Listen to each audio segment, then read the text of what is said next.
Going on, everyone? Today I'm going to show you where the cabin filter is in a 2024 Lexus TX 350. Okay, so if we open up the glove box, what we're going to need to do is we're going to need to drop it. Cabin filter is behind it. First thing we're going to do is disconnect this damper by pulling on it. And we're going to push right here. It says push this stopper in so the glove box door can fall down. Okay, same thing on this side here. Okay, and the glove box would come down.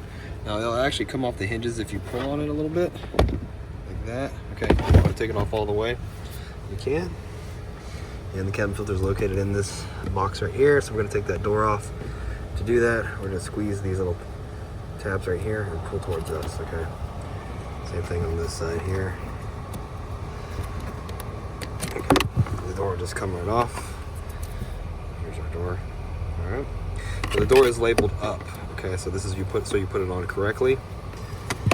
Same thing with this right here. Okay, this is what holds the cabin filter. Is this plastic retainer here, right? It's going to go in with it saying up like this. Now this car is brand new, so it doesn't need a filter. But all you got to do is just take it right out of this holder.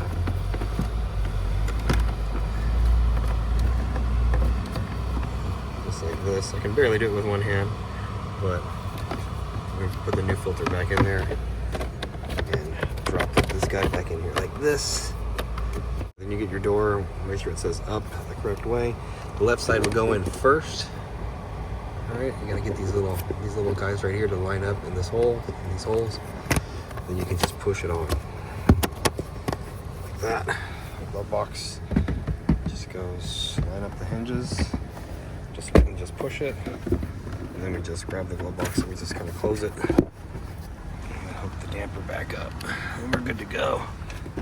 Hope the video was helpful. If it was, appreciate it if you'd hit that like button for me. Leave me a comment if this worked out for you, and hope to see you again in another video.